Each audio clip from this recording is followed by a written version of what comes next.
When a prospective client inquires about arranging a new tutor, they want to know the exact days and times that you're available before they make the decision to go ahead and book you in. If we had to stop and check with you about your availability every single time we receive a new inquiry, it simply wouldn't work. We'd have to tell the client, look, just hold on a moment, we'll go and check with the tutor and see what their available times are. So we'd call you, if we don't get through straight away, we'd have to leave a message. By the time you receive that message, then you get back to us, and if you don't get through straight away, you'll have to leave a message. By the time we get that message, and then we get back to the client, and they leave a message for them, etc., etc. This can take sometimes a few days. And in that period of time, sometimes the client has either changed their mind or just found a tutor elsewhere. This means that when you have a new student, you'll receive a call here from the head office letting you know that a new student has already been booked in for you based on the available times that you've provided us with already. So for this reason, we always need to know exactly which days and times you're available so we can book in a new student for you as soon as they inquire. Now to do this, we use an online portal called Teachworks. So every time your availability changes, you'll need to log into Teachworks to update it and let us know. So let me run you through the process so you can see exactly how this works. Okay, so once you log into Teachworks, the first thing it'll bring up is your calendar. We won't worry about that just now. First thing we do is go up to Profile, and that'll show all your personal information here, so you can change that as need be. And what we're looking at here is availability. Now we're going to do Tyler's availability. So as Tyler logs in, see his details there, he's going to update his availability. Now at the moment he's only available Mondays, Tuesdays and Thursdays afternoons and Saturday mornings. So let's just see how we do this. The first thing we do is add row. So let's start with Monday. Let's say Monday he is available 3 till 7. So we just put 3 and add row. Now he's available Tuesday 4 till 6. This means that we will only book students for Tyler between these times. 6 o'clock means a finish up time. So if we booked a new lesson on Tuesday, we couldn't start it at 6 or start at 5 for an hour and a half because he needs to be finished by 6, and that is Tuesday. Now let's say Wednesday he's not available, so rather than put something down for Wednesday, we just leave Wednesday out and we'll go straight to Thursday. So this means he can start from as early as 4, but he'll need to be finished by 8 PM.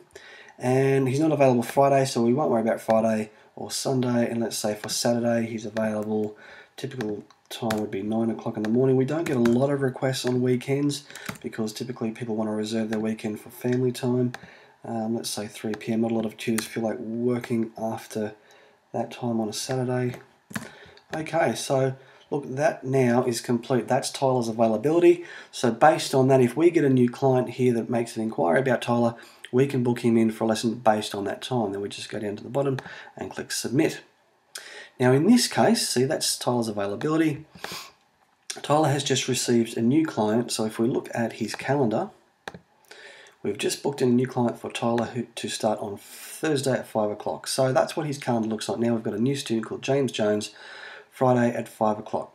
So because we've now booked in a new client for Tyler at 5 o'clock on Thursdays, he will need to go in now and update his availability. This is something that a lot of tutors forget to do when they receive a new student. So to change that, we just click on Edit. Now he's got this student from 5 till 6 on Thursday. So we'll say he's now available at maybe 6:30 because it'll take him at least half an hour by the time he finishes up with James to get to the next student. He probably won't get a lot of requests at this time, but that's making sure that everything is perfectly accurate. So now Tyler's availability is updated, so we won't book clients in for Tyler outside of these available times right here. Now, one of the most frustrating headaches that we experience is when a client inquires here and they go ahead and decide to book in a tutor. We then go and contact the tutor and let them know that they have a new student available, and then the tutor turns around and says, "Oh geez, I'm really sorry, actually I'm not available that time, sorry, I forgot to log into Teachworks to update my availability. Is it okay if we do it at a different time?" What you need to understand is the clients are often very hesitant about making the initial decision to go ahead and book in a tutor. So when they finally go ahead and make that decision, if we then get back to them and say, "Look, we're really sorry, even though we told you that tutor was available that time, sorry, we've made a bit of a mistake. Is it okay if we book it in another time?" In that moment, there's about a 50-50 chance they'll just decide to discontinue or not go ahead at all, because it's a bit of a rapport breaker. It's sort of like going into a restaurant, looking at the menu, deciding to go to that restaurant because of what they've got on their menu. Then you go and sit down, wait 20 minutes for the meal to be cooked, only to have the waiter come back and say, "Look, we're really sorry, we don't have that meal that was available. That was the very reason that you chose us in the first place. So would you like something else instead that maybe you could have just gotten another restaurant?" So for that reason, please be very mindful to remember to log into Teachworks and update your availability whenever it changes. It's a very quick and easy process, but can save a lot of headaches. Now let's just look at his calendar for a moment, because this is an important aspect too.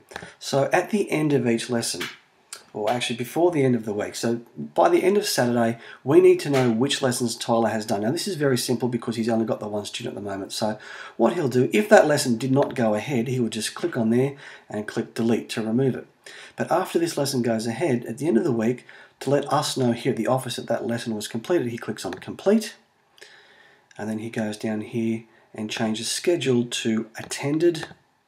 Now he can write some internal notes here which either he will see or the head office will see here, and if he wants to write some notes to Tanya, which is James's mum, he can do so here. So we won't worry too much about that right now, just we click submit, and now when we log in we can see that that lesson has been scheduled. That lesson has gone from scheduled to attended. So on the weekend when we go to process all the timesheets, all the pay, we will know that that lesson has been done. So now Tanya will receive an invoice for that lesson and Tyler will get paid for that lesson. So this shows you an actual tutor's calendar. This is a calendar for one of our tutors called Alicia. You can see here she saw a student called Alison Davies on the Monday, Isabella Rogan, Olivia Rogan she saw on the Wednesdays, and now it's Saturday she should be seeing Luke Andrews today. Now today is Saturday, this is the day that I'm doing this recording. This is actually a real tutor schedule, by the way. By the end of today, Alicia will need to log into Teachworks to tick off that lesson, and that lesson. She's obviously already ticked off that one lesson. That way, all those clients will be correctly invoiced and she will be correctly paid. If she forgets to do that, then tomorrow on Sunday, if I log in and still see that these lessons haven't been deleted and they haven't been ticked off, that's going to cause a bit of confusion and I'm going to have to waste a bit of time calling up Alicia and find out what's going on. So please remember to log in at the end of each Saturday and tick off all the lessons that have been done. Now, I won't worry too much about going into a lot of detail about Teachworks because this online program is something that you'll learn to use once you start working for us, but suffice it to say, the things to remember is to update your availability and tick off every lesson that's been done at the end of the week. So to summarise, remember to log into Teachworks to update your availability every time it changes. Make sure that whatever availability you've currently got in Teachworks is always kept 100% accurate.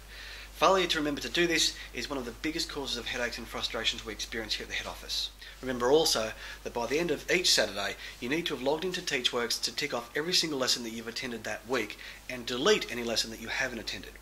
Rather than have to remember this on a Saturday night, the easiest way is simply to log in directly after you've finished your last lesson for the week and make sure you've corrected your calendar then. And having to spend our Sundays trying to chase up tutors who have forgotten to tick off their lessons for the week is another big waste of our time, money and resources. So please be mindful to update your availability, keep it accurate and log in by the end of each week to tick off which lessons you've attended.